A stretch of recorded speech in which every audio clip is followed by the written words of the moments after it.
recording. Perfect. So thank you for joining me at my inspirational webinar for the Global Talent Visa. This is the Women in Tech Newcastle edition. And as I mentioned, this is my first webinar for a panel discussion since I started my webinars. So I'm really excited about this. But before I go in, I'm just going to give you a quick agenda. I'll be discussing what is the Global Talent Visa, the Stage 1 endorsement application and process. I'll also go through some of the new guidelines that were released on the 1st of December 2020. Then we will have our interview with WeiTing, Helga and Ngozi, and then we'll open up the floor for Q&A. If you have any questions, please do ask in the chat or in the Q&A and we'll get to them. So just quickly, a brief about myself. My name is Michelle Hua, Australian Vietnamese. I am a Tech Nation visa coach, so I coach applicants on Stage 1 endorsement process. And I'm also the founder and CEO of Made with Glove. It's a UK wearable tech company designing heated gloves for women. In 2016, I was the recipient for Exceptional Talent, and then I became the Tech Nation Visa Ambassador. So I did that for 2 years and shared my story about how I got my visa. And the great thing about this visa is that it is a route to settlement. So in 2019, after I studied for the Life in the UK test, I got my indefinite leave to remain, and then I went on to become a British citizen. So my immigration journey in the UK has ended, thank goodness. And the next step is getting a British passport, but obviously I can't do that yet because of COVID. I've been in the UK for 7 years, based myself in Manchester and Newcastle, and I also travelled a lot down to London. So, you know, as you know, London is the main city in the UK, but Manchester and Newcastle up north, I feel like they are an extremely collegial and very supportive tech community and ecosystem, and I really do love Manchester and Newcastle, and you'll know why when you meet the panelists today. I'm a former Australian solicitor, so I worked as a lawyer in Australia for about 8 years before quitting my job to become a tech entrepreneur. And how I started with this whole journey about being a Tech Nation visa coach was I actually just wrote one blog about my own journey, and that blog went viral, and so many people contacted me about how they could get the Global Talent Visa as well. So I've been doing this for about 4 years now. I've helped over 250 tech entrepreneurs, senior execs and tech employees. My success rate is 80%. Some of my clients have received a successful result within 3 to 24 hours, which is just amazing. During COVID, it's been, you know, literally within sort of 10 days that they've been receiving their results. So that's really promising, and really happy to hear that they once they submit, they don't have to wait too long. Some of my clients have come from WhatsApp, Sony, LinkedIn, startups, CTOs, CEOs, UX designers, graduates, digital marketers, product managers and marketers, and biz dev. So there's just been loads of different applicants that I've helped with, and everyone is different, and all their stories are just so inspiring, and that's why I love doing what I do. I only help with Stage 1 endorsements, and this is only about the Stage 1 endorsements. There are 2 stages, but I only help with the first stage. I'm not affiliated with the Home Office or Tech Nation. So over the years, I did have an entrepreneur's visa. So I did then switch to the Global Talent. And this is something that's really important for me to share, because this is the type of thing that the assessors would like to see in your applications, especially now that there's some leadership. There's a leadership criteria, and I've done a lot with my while I was an entrepreneur in the tech community, and if you're not in the UK, that's absolutely fine. You can do it in your own country as well. So these are some of the things that I've been doing. So it's just been really I just feel really proud that I could add value to the tech ecosystem, as well as, you know, be involved with everything. I've been, you know, featured in TechCrunch, in Business Leader.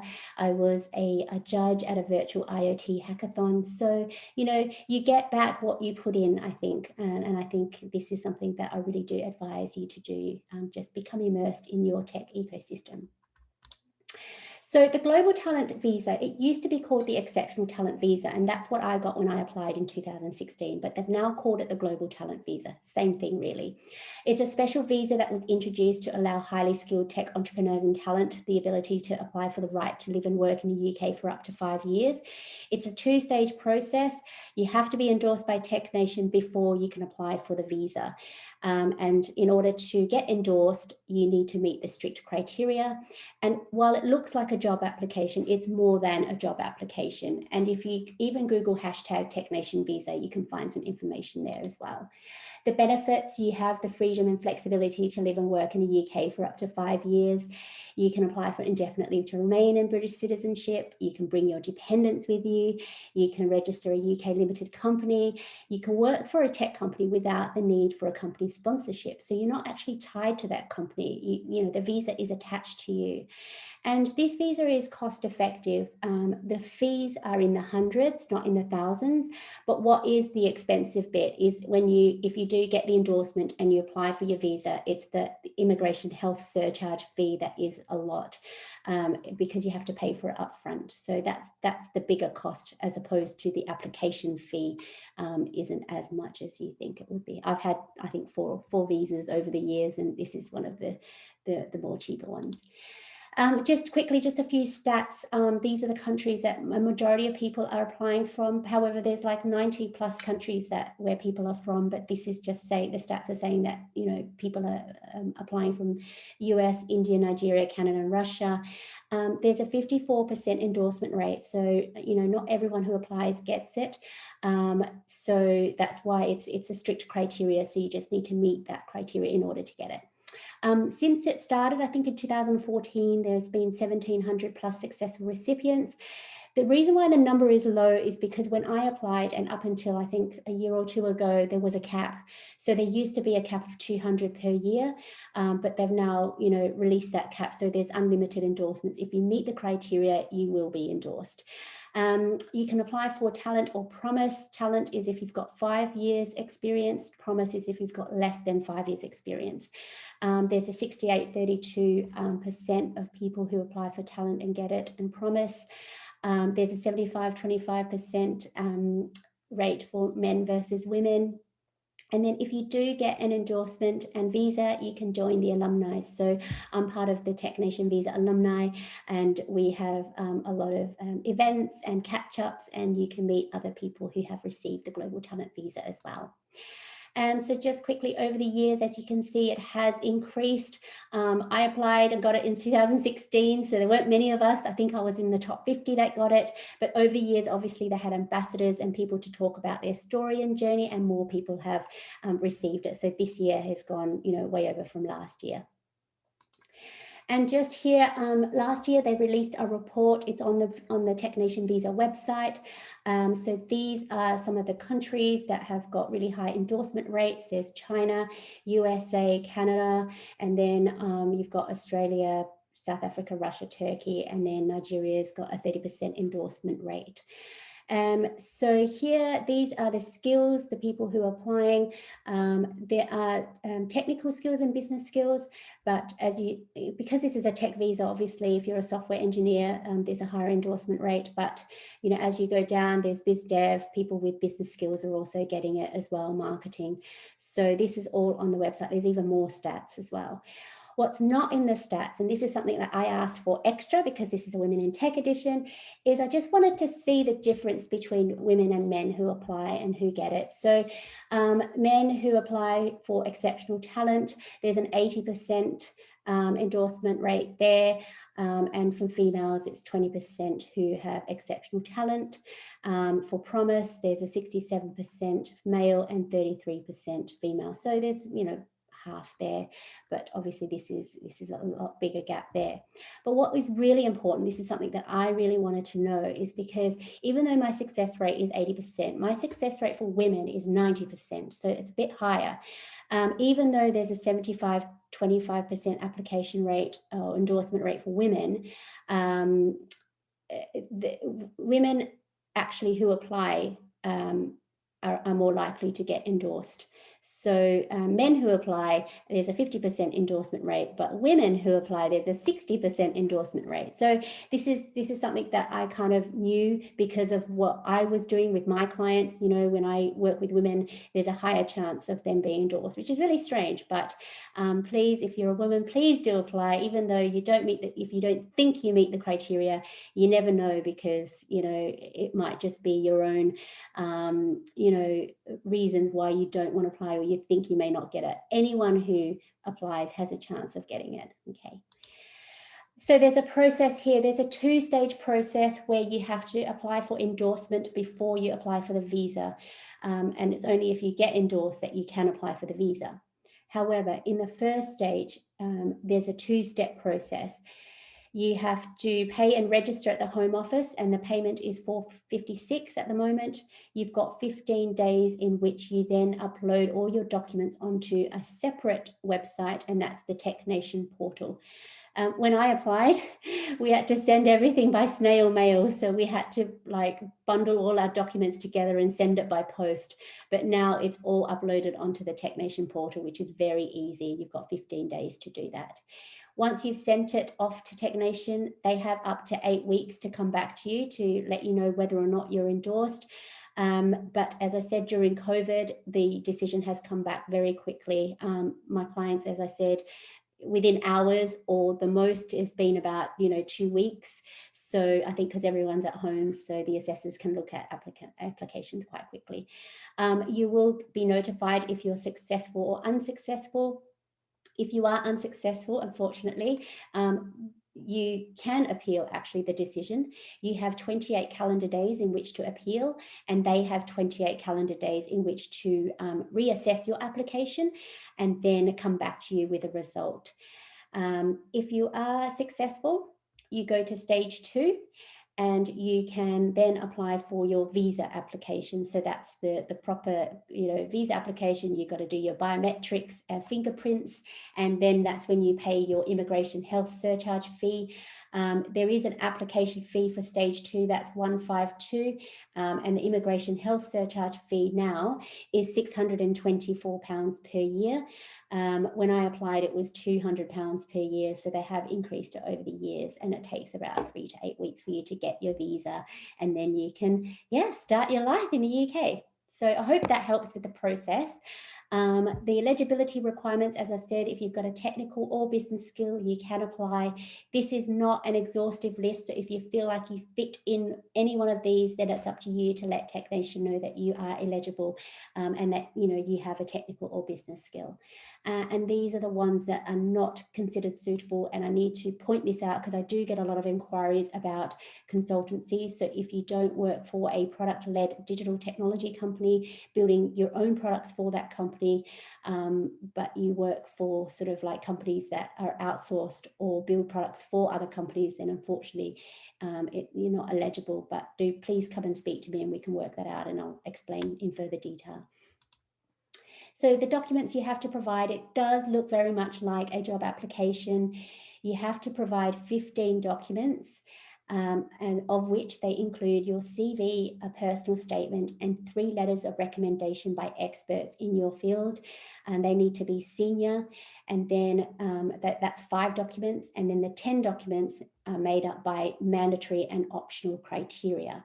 And they need to be 3 pages each. So if you think about it, 15 documents, 3 pages, it's about 45 pages that you need to kind of work on. And it's, some people say it's like a PhD of your career, and it really is. It's a good time to reflect and have a look at what you've done over the last 5 years in your tech career. And just quickly, these are the criteria. I'll briefly go through it. As I said, you can apply for exceptional talent or promise. So if you've got more than 5 years experience, you go under talent. If you've got less than 5 years experience, it's promise. And then these are the new criteria. This is just released on the 1st of December 2020. So there's 5 criteria and you choose 3. And the one that you have to choose is the leadership criteria. So you have to show that you're a leader if you're talent, or potential leader if you're promise. Now, there's 4 optional criteria, but you have to choose 2. So you can show that you have innovation, or proof of recognition for work outside of your immediate occupation that advances the digital tech sector. So that's like volunteer work.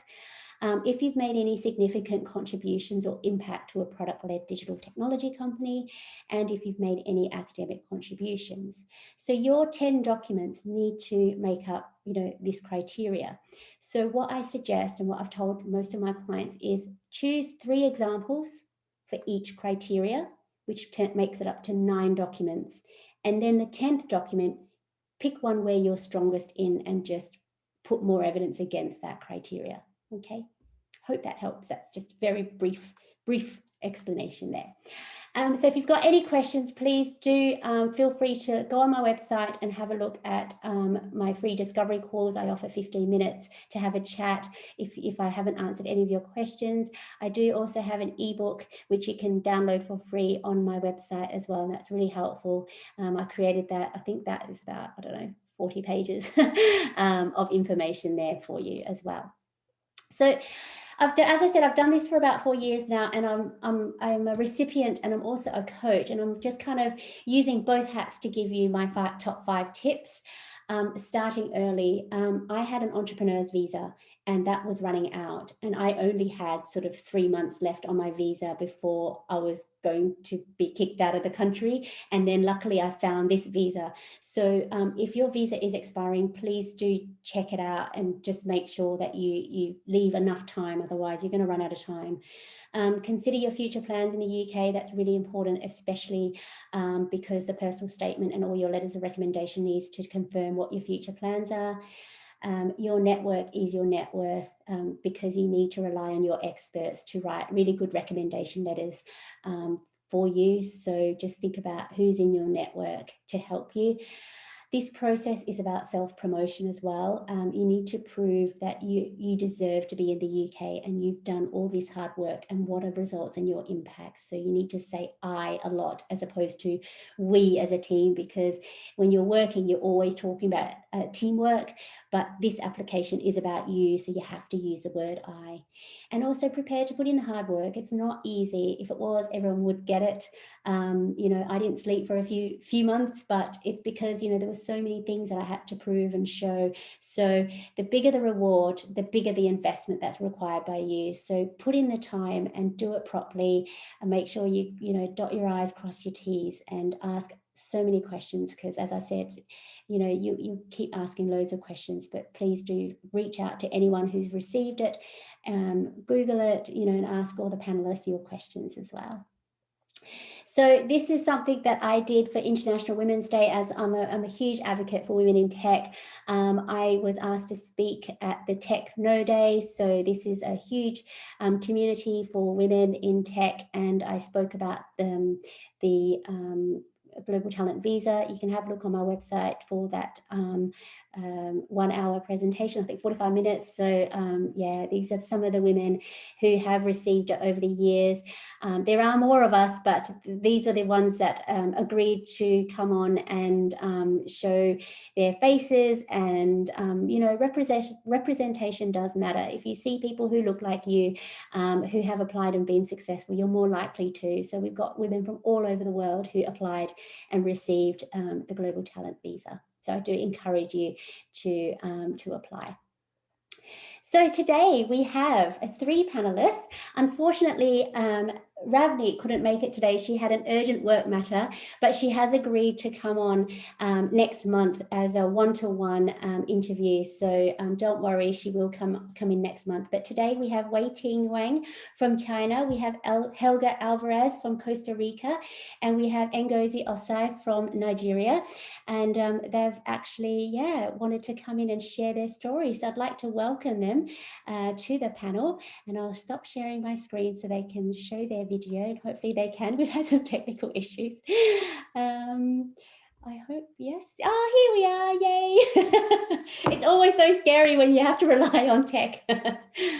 Perfect. Oh, hi everyone. Thank you so much for coming. And yeah, it's so lovely to see you. It's been so long. I met all these wonderful women in Newcastle, and there's such a great representation of, the successful recipients of the Global Talent Visa. So Now, I'd like to introduce all of you, and I wanted you to give a quick background about where you're from and how did you get the visa, and just let people know. So I'll start with Ngozi because you're on my left. Okay, I don't mind. So just a big quick background of how I applied for the visa. To start from 2016, I graduated from Newcastle University as a biomedical science student. I then got this amazing opportunity to be able to start my business just right after uni. At that time, I got endorsed by Newcastle University for the Startup Graduate Entrepreneur Visa. And I also got accepted onto a business accelerator program by the university, which was a great support for my business. So just a bit of background about my business. So Ngozi Hair Care, we provide uniquely formulated Afro-textured hair care products, and we service our customers through our digital store. So fast forward to 2018 September, we launched successfully, which was great. But then I had 6 months towards the expiring of my visa. So here I was really happy that I'd already launched my business, got momentum going. And then I also had to worry about how to obviously extend my visa so I could continue working on my business. So I started considering the different routes to extend my visa. And I think about roughly around 3 months towards the expiry date, I met a very great friend, Douglas Jones. He talked to me about Tech Nation, then introduced me to a couple of other people that had applied. So I had heard about Tech Nation before, but that was the first time I actually started doing some research into applying for myself. So I did read the criteria, and then I decided to apply as a business tech professional. So I had, even though I used Ngozi Hair Care for my application, I also realized that I had done some things prior to Ngozi Hair Care while at university. So like extracurricular activities, being part of Code First Girls, some awards I had won. So it was all together. I put all these things I put together, and I was able to use this to make an application. So this was around, I think, end of December. I put together my application within about a month. Ended up submitting in February, and then I got an email, I think 1st of March, exactly about 25 working days after, saying that my application had been unsuccessful. I felt so sad, and I felt so many feelings I can't even put into words. But essentially, I literally had to make a review of my application and work really fast. And then I put in another application, I think probably a couple of days towards the expiry of my visa, probably a week top. And yeah, and eventually I did get the endorsement in May 2019. So just an overview of my timeline.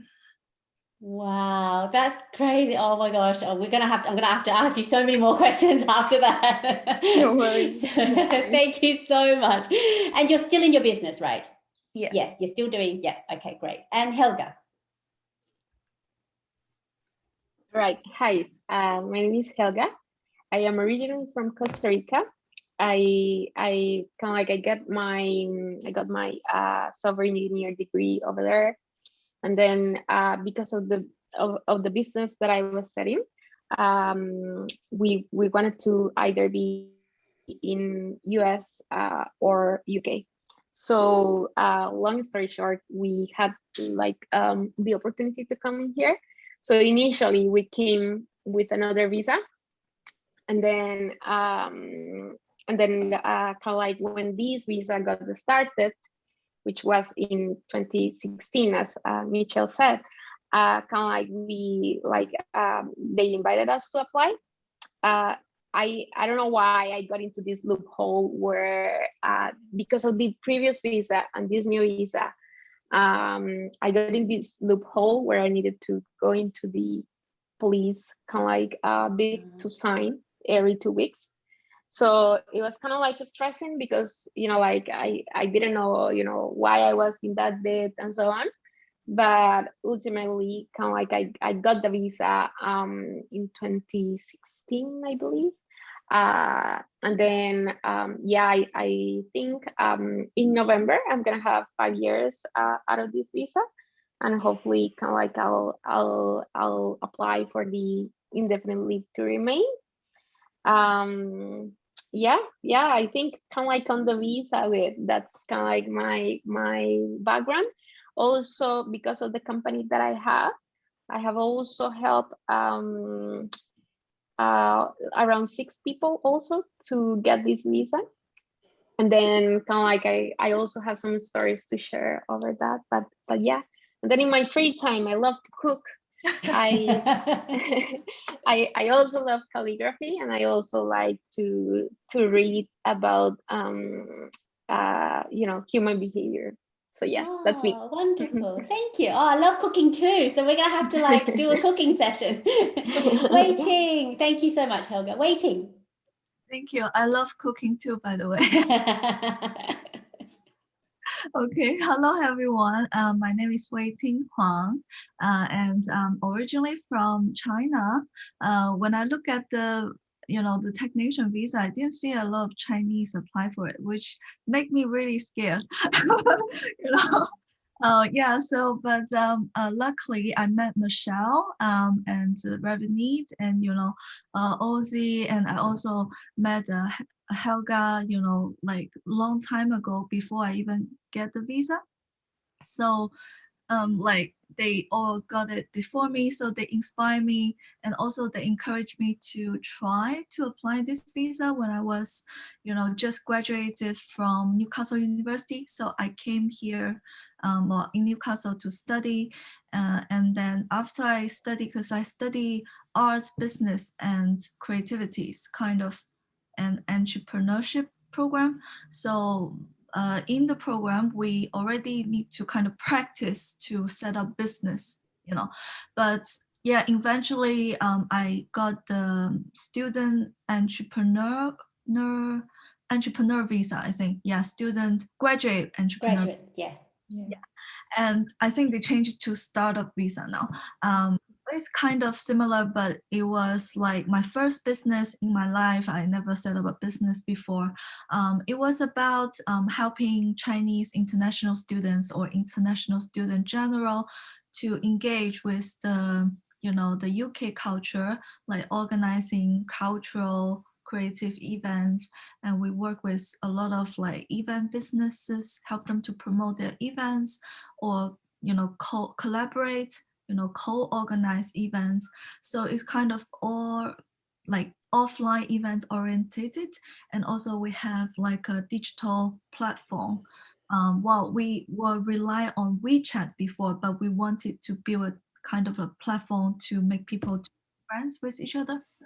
And I set up this company, and then Michelle said, well, I met Michelle in Tusk Park. So this is, at that time, I had 2 jobs, let's say, like a full-time running my business and also part-time working at Tusk Park. That was a really good opportunity because Tusk Park is kind of, they wanted to be, well, they actually become the tech hub of Newcastle, and kind of brings everyone from the tech industrial or tech entrepreneurs together. And at that time, luckily, I got introduced by one of the guys, like a quite important person in the startup scene in Newcastle. So I worked in Tusk Park as a part-time community manager. So I think my struggle was like people like people encourage me to apply for this visa, but I wasn't sure, should I use Busy Backpack, my startup, to apply, or I should use my role as a tech community manager in Newcastle, So it's kind of like I was struggling, but eventually I'll tell you more, so you stay.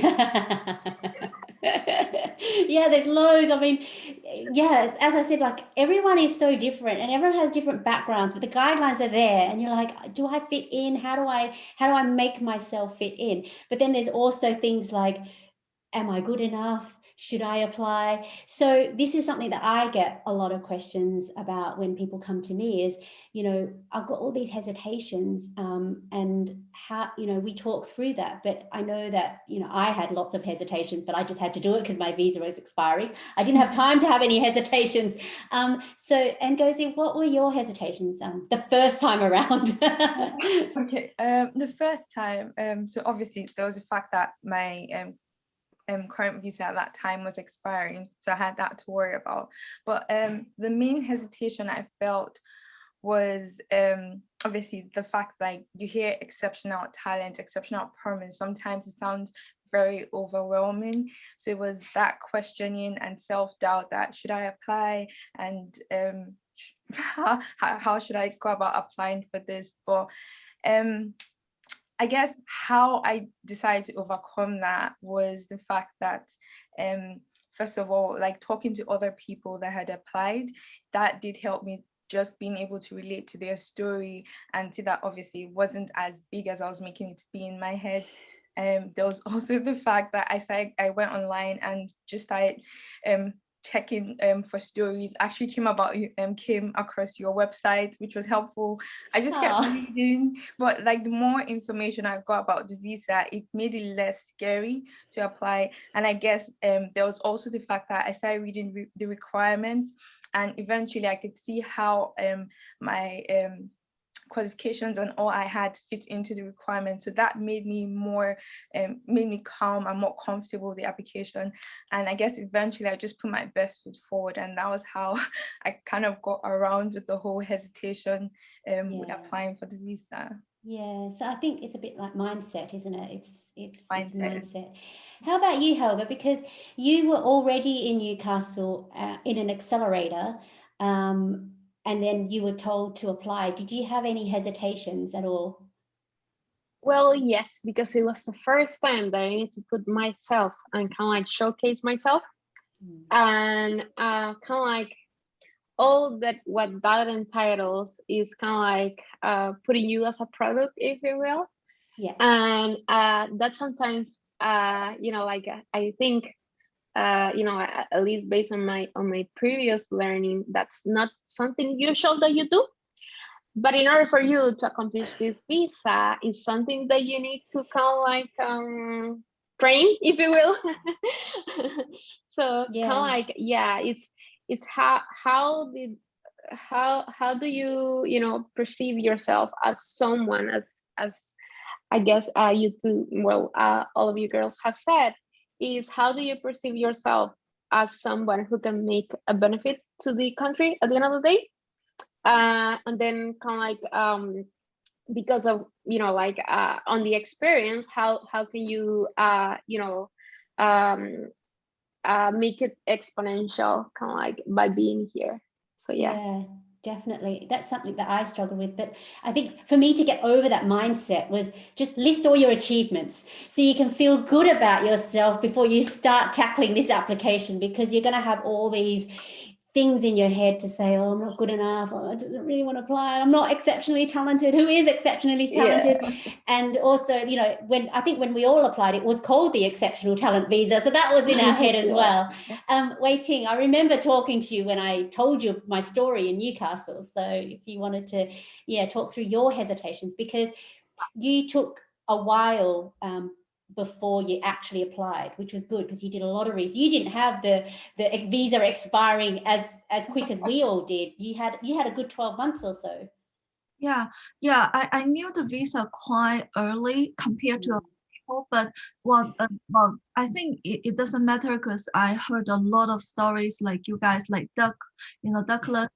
He I think he applied, like it was like quite extreme, like 1 month or like a few days or 20 days before his visa expired.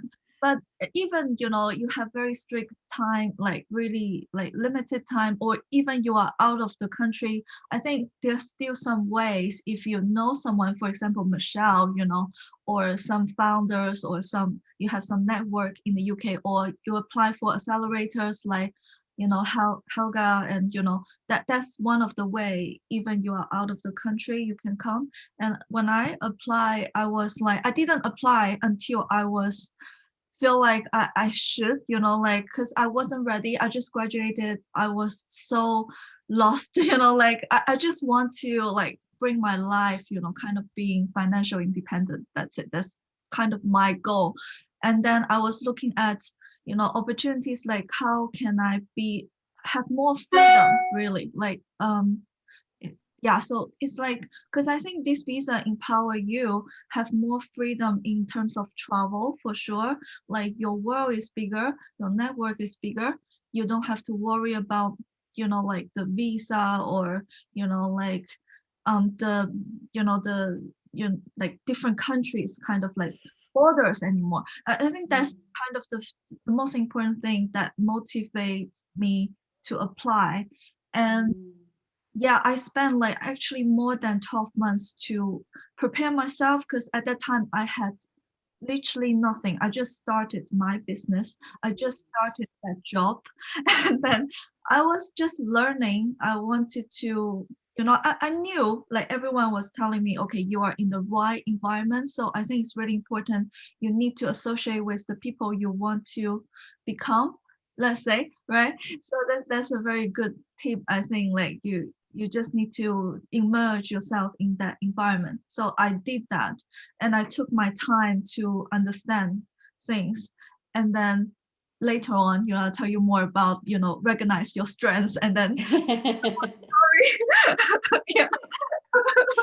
No, it was very good. I think, WeiTing, you were very lucky in that you did have the time and you got the right support around you, because, I remember like when I met you, you were very early on, but as the months went by, you really did look at the criteria. You made sure that you would meet each criteria by the things that you were doing. And you were like so well known in Newcastle by the end of it. And I think you just blossomed, I think, in front of my eyes, like when I was living in Newcastle, like you really did blossom. So we talked about hesitations. What were your challenges? I'll start with WeiTing. What were your challenges when you were going through this process? You found all the people, the research, everything. What were your major challenges that you remember? Well, definitely confidence. I wasn't confident enough. Well, for me, my challenges, because a lot of people, even after 12 or 18 months, well, I remember Doug literally told me, like, before my first visa, the entrepreneur visa expire, before it expire, I can extend for another year. But Doug literally told me, you should just apply now. You are good, and you are fine. You can go for it. But I couldn't do that. I said, I just don't want to apply and then apply again. I want to do it right. So I wasn't enough, but a lot of people told me, you are good to go, do it. And I was like hesitating, should I wait for my business, co-founders and things like that? Should I help them, But at the end of the day, I think you need to help yourself, like Helga or Ozzy, after they got it, and then help others. Exactly. And exactly. And that's what the ambassadors are about. That's what, when you get your visa, it's one of those things where you never forget this experience. Like, everyone I help and the people that do get the endorsement, it's almost like I'm reliving the experience. And I love it because it's a painful, stressful process. And the more people who share that with you, the more, you become, the more in common you have with them. Helga, what were your challenges? I think, you mentioned that you had to go and sign to the police like every 2 weeks. That's definitely a challenge. Did you have any other challenges in terms of, were you in the accelerator while applying for the exceptional talent visa? Like, were there time constraints? No, but we were in the bit of kind of like moving offices, and then we were also hiring more people. So it was kind of like, like in the middle of kind of like everything that happened. And also, I believe kind of like per se on the visa, I would say the major challenge was to coordinate with the people who were gonna recommend me. And then kind of like look for their contacts, and then specifically because kind of like you need to have a specific format for when writing the letter. So it was kind of like, okay, this back and forth of people sending letters that are actually not in the correct format, so I needed to go back again and so on. So perhaps kind of like that was, if I could say something, that was my biggest kind of like challenge in the visa process. You know, like similar to you, it was kind of like reviewing my email every, you know, every couple hours to see if there was any news and so on. But you know, like at the end of the day, I guess that even if it's scary, it's a matter of putting you forward, right? Like, what wouldn't you do if you weren't scared, right? So yeah. I think there is a bit of fear, but I think sometimes that drives you as well. There has to be a bit of fear, but there's got to be a goal. And you know, WeiTing saying that, you know, you knew what your goal was, you knew what this visa meant to you, so you just have to go and do it. Yeah, definitely, I agree with you, Helga. The visa process, it's fine talking about your achievements, well, almost fine talking about your achievements and everything, but when you have to rely on other people to sign your letters and to do all that, that is out of your control. Exactly. So I experienced that. I had a professor who I had to chase, and you know, professors and academics, you know, they work on their own schedule. He took, I think, about 3 or 4 weeks to come back to me, and I was stressing out. So I think, you know, asking them really early and giving them the letters or talking about the letters really early so that you can then go on and do the other bits that you need to do while waiting for them. Because yeah, it's all managing everyone and making sure you're project managing as well. This is almost like another full-time job, you know, to do as well. So Ngozi, your challenges? Well, you can talk about, but well, the first challenge, because I want to talk about poor Ngozi, she's gone through it twice. Well, I think putting both applications together, like my major challenge, I would have to say, was my mindset in the whole process. Because just looking back at my experience, like literally 3 months to my visa expiring, and then I literally just launched my business. There's the fact that I had to think about all that, and also like living life and all those things, and then like just having to push through all that. And like you said, like you become a project manager, like having to keep on track, like, okay, I need these letters, then trying to also explain to the people the gravity of the situation. Yeah. And then yeah, literally just having that mindset every day to like keep pushing through with everything that was going on around. Like I just felt like there were so many spinning plates in the air, uncertainties, and I had to be like that, in that stable mindset of like, okay, this is what's happening, this is what I'm working towards. And yeah, I guess that was literally the major challenge, especially like when I had to apply again. Like I didn't really have time to think. It was more like, okay, first application, that didn't happen. I literally like, okay, I had to move on to the next one. But like preparing myself initially, and just having that mindset of, okay, this is go hard or go home, I guess.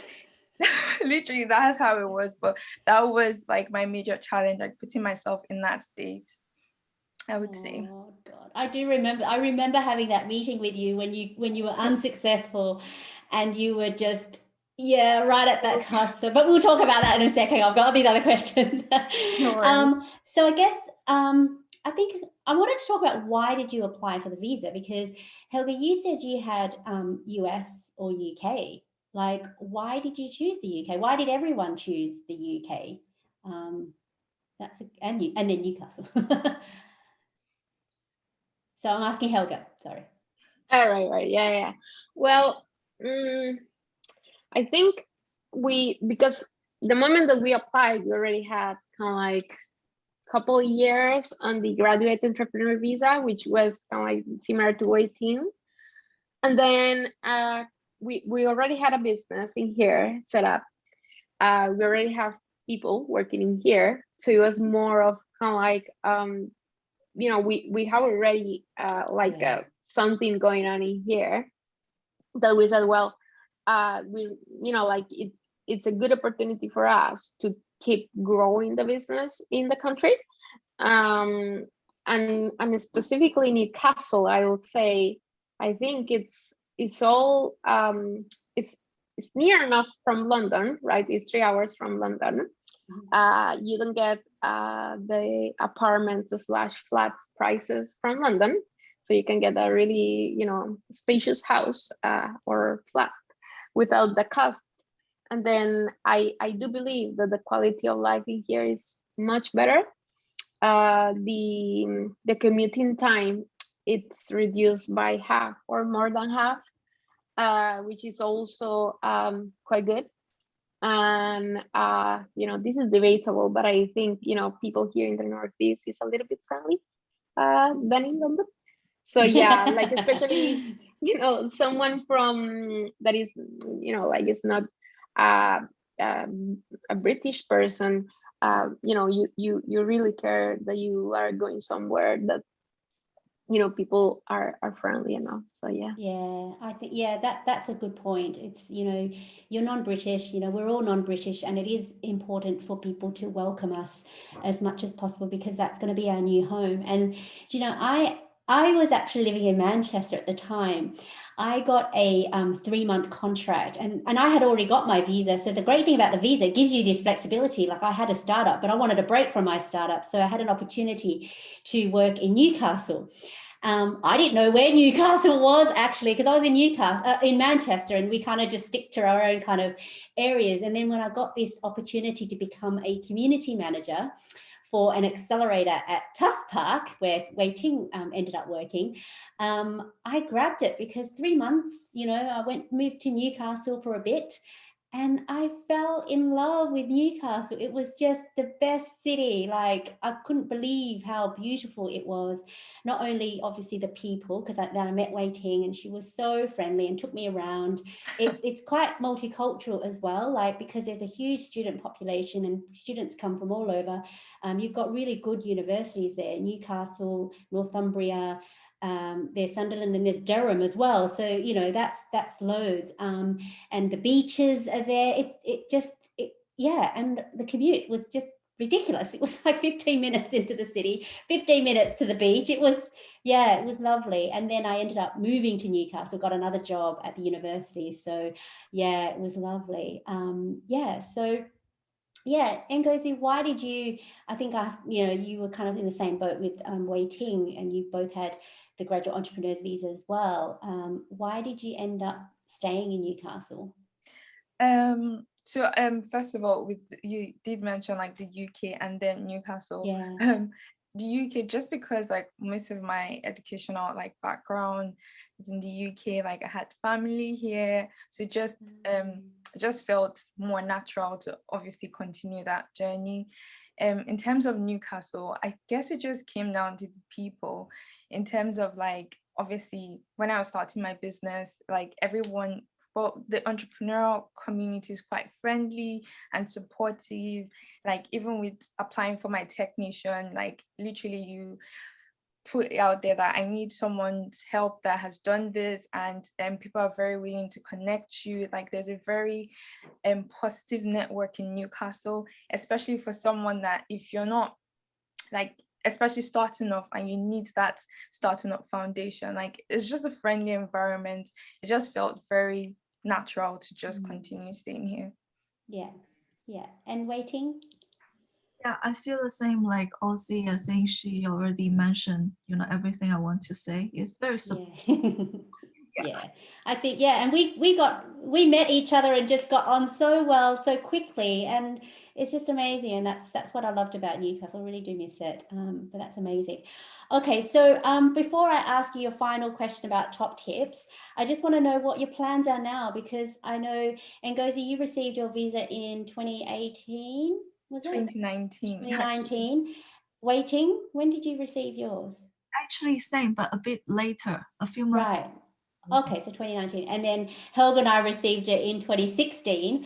So what are your plans now? I think Helga's got some exciting plans, visa plans. Yeah. So for me, I'll apply for the ILR, which is the acronym for Indefinite Leave to Remain, by the end of this year. And kind of like I think in terms of life, right? I think it's nice enough that you can see that, I think that you can, when you already have this visa, I was talking to someone else that you know, like they were saying that it's kind of like a seal of trust, because Tech Nation is giving it to you. So it's kind of like that afterwards, it's kind of like, it's not easier, but it's getting like faster the other kind of like results. So yeah, those are my plans. Yeah. Oh, that's exciting. And Ngozi? Sorry, so what was the question again? Your exciting plans. Yeah, we're still on the same journey, still working on Ngozi hair, researching our next line of products, growing organically. Still the same journey, to be honest. Yeah. And I'm just in my 3rd year of my technician, so I'm not really thinking about. Yeah, you're not thinking about that. Well, you know that, you know what the great thing about this is, you know what the end result is. You can apply for the indefinite leave. Yeah, there's a progression, and you don't have to stress as much. I think that's the main thing, is you can chill out a bit now. And WeiTing? Well, as I got a visa and then I run my company for a little bit, so I'm taking a break from entrepreneurs, and I'm working for a company which is doing UK-China secondary markets. Like, it's the first, you know, like kind of like platform, you know, to help the SMEs to enter the Chinese capital market. So I'm still doing the kind of same thing in, you know, like, maybe not tech, maybe like a more like fintech sector, financial tech, and using my like strengths, which is like the, you know, cross-cultural communication skills and networking skills. So that's, you know, that's continue doing that. I see there's a, you know, big opportunity there, and not yet, you know, applying for, you know, LR, you know, the indefinite leave to remain, but with this visa, is the good thing is you got so much flexibility. You can, you know, take a break, you know, you can work. I might set up my next company soon, you know, whatever you want, you know, like, it's really free. Yeah, That's really exciting. And sorry, I just have to ask Helga, I forgot to ask about, you've got 2 hats. You're the recipient and employee, obviously, of your company, but you also have the employer hat, where you help other people in your company with the Global Talent Visa. And you know, obviously, you grew your company off the back of helping your employees with the Global Talent Visa. How was that? Because that really defined the culture of your company. Yeah. I think it was kind of like the cornerstone for us on growing the company. Without this opportunity, I don't think we would have been able for me today to tell this story. So so yeah, there was a lot of planning. There was a lot of kind of like, we need to make this possible. We even for the employers side of things, you know, like at the end of the day, you also want to support people, right? At the end of the day, and then you know, like I see it as a long-term vision, even if, you know, like those people are not longer in your organization, you have the satisfaction that you help accomplish kind of like these opportunity for them. So yeah. That's really good. That makes me feel so, you know, warm and fuzzy inside, because the company sponsorship visa is so restrictive. And, you know, if you let someone go, they have to go home. Yep. That's really sad. So for you to give them this opportunity to help them get the Global Talent Visa, who then works for your company, you've completely changed their lives in more ways than just a job. It's more about their personal life as well, because they could bring their family here, you know, and if their job goes, the whole family goes, and that's really sad that would happen. So that's really nice, and I wanted to sort of highlight that, because, you know, it's very good. Okay, top 3 tips. Everyone has to give their top 3 tips before we get any questions. I don't have any questions on the chat, but if you have any questions, please do think of them and put them in before we finish. But yeah, have a think of any questions while we go through our top 3 tips. Ngozi, you start. Okay, my top 3 tips. I guess The first I would say is probably yes. I feel like when you're applying for technician or global talent, as it's called right now, is you need to really zone in on yourself, because like you eventually realize it's more of an individual assessment, and sometimes you could get very distracted by like the noise outside. In my case, like looking at other people's application and then realizing like I hadn't seen any application that was similar to mine. Yeah. And obviously that kind of pushed back with the confidence. But I guess when I just realized that it was more of like an individual thing, I just like kind of blocked everything out and tried to bring out like my best qualifications in order to meet the criteria. So I think that's a very important one. Like once you're applying, just zone in on yourself. Yeah. The second I would probably say is the mindset. Very important. Like you need to be prepared and know what you're going in for. In my case, like obviously the whole application and reapplication, in my head I had already like thought about, okay, best case scenario, worst case scenario. So when that whole thing happened, it was the whole, so when I applied, I did leave about 6 weeks so that I anticipated that if I get the results within 25 working days, and if it was not successful, which was worst case scenario, I am a very positive person, but you have to be realistic as well. This was what I was going to do. So I mean, even though I did feel a bit sad and like I didn't have time to process all that, it was just like, okay, what was the plan you said you're going to do when this happened? So like having that mindset and like a good support system like my family, that was very essential. The third thing I would say, which is you kind of mentioned it, is the finance. Like obviously for stage one is like £500 or something, but obviously for me at that time I was doing so much, and then obviously having to budget about £4,000 for my application, it was something like I had to pre-think and anticipate, so that I knew that that was one less thing to worry about. So I guess I would say those are my top 3 tips from my experience. Yeah, no, that's great. Thank you. Helga. Yeah, I think I've been thinking about this, about what to say. I'll say, so number 1, read about the storytelling. It's important for you to have kind of like your evidences in a way that one story tells the other, or one evidence goes to the other, rather than, I don't know, talking about, I don't know, A and then Z at the end. So it needs to have some, and like dancing between the stories. So yeah, that's number 1. Number 2, step back and see the bigger picture of what you want to do in your life. I guess this is a life-changing bet. Take it seriously. I mean, like it's something that, like if you put the correct effort, then you can see the benefits out of it.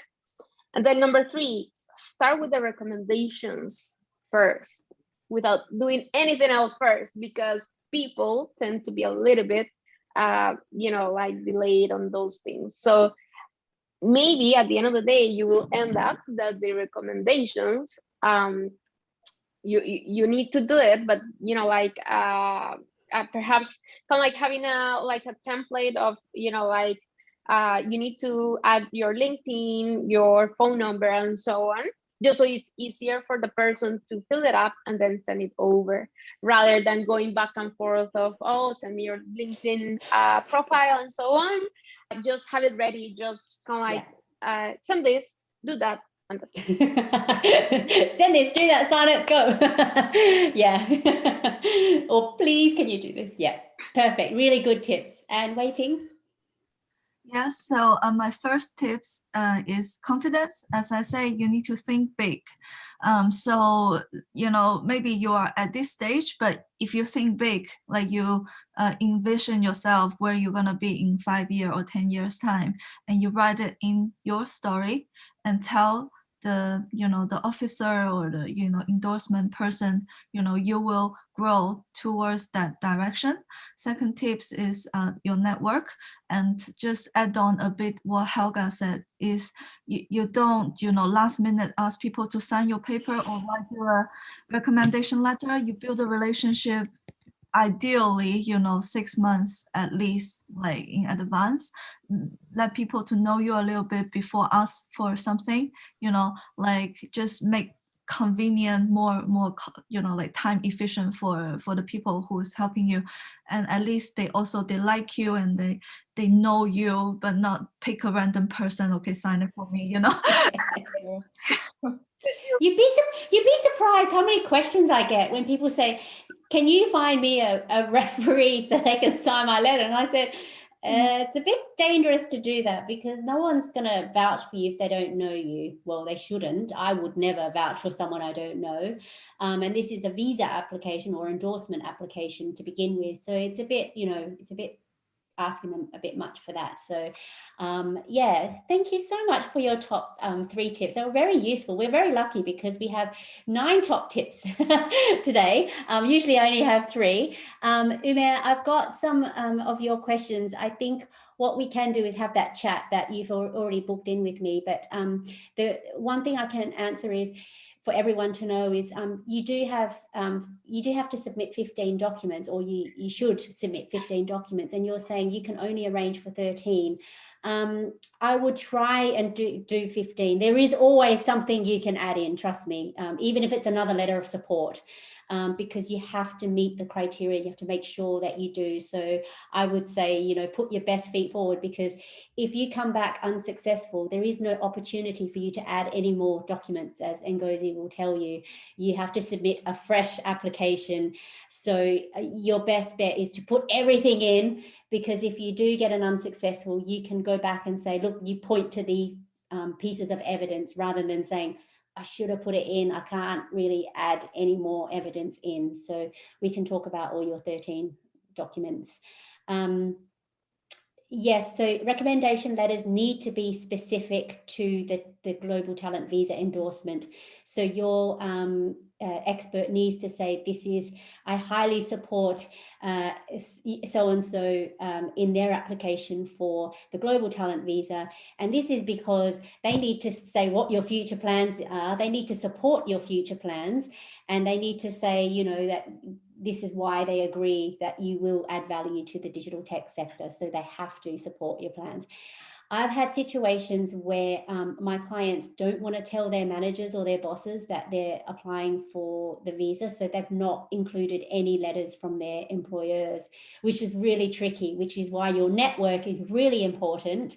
Because if you can't rely on your managers and bosses, you have to rely on other people, and getting mentors in the space who are, at least 5 years ahead of you. They're always really good experts to use as well. Luckily, there is no interview process. I think I would fold in the interview process. No, it's just they look at your application, and this is why Helga says it's important to write a really good story, because they're going to have to know all about you in 15 documents, 45 pages. They will also look at your LinkedIn profile, any links you provide, they may click on. It says in the guidelines that even if you provide links, they might not click on it, but if you do, they may. So just be wary of that. So they will, maybe they might Google you. I Google all my clients to make sure we capture everything, because sometimes you never know what you find out about yourself on Google. I found loads of things. So yeah, that's good. And how do you get recommendation letters since you live in Nigeria, and how can you scale? Did you all use people from the UK? Because I use people from different countries. Well, during my time, it was just 2 letters, and yeah, it was people from the UK. Yeah, that's okay if you don't have people in the UK, because they understand that if you're from another country, you're not going to have anyone in the UK. So it's fine. You can get people who can recommend you in your own countries. I've been working with so many people from Nigeria, and we've got loads of experts from Nigeria, and some are in the US, so it's fine. Don't worry too much. But if you do have anyone in the UK, use them as well. I think that's it really. I think we are sort of 5 minutes over. I'm so sorry. And I hope you guys don't have any meetings now, but if you don't have any other questions, we're going to leave it at that, but please do email me if you do have any questions. Have a look at my website, book a call. I will send a newsletter out tomorrow, so please check that. And your spam. Some results from the Home Office have gone into spam, and that's what happened to me, and that's what's happened to a lot of my clients as well. So please do check your spam. Make it a habit. Check your spam every day for my newsletter, and also from the Home Office, anyone from Tech Nation Visa. Mustafa, I'll connect you with Ngozi as well, if that's okay. So you can have a chat with her. But I hope this has been really helpful, and I wanted to thank all my panelists, my friends, for taking the time out of their busy schedule today to join us. Yeah, and I hope you ladies have a lovely day, and thank you so much. Me too. I'll miss you. Thank you. All right. Thank you. I'll say goodbye now. Bye. Bye.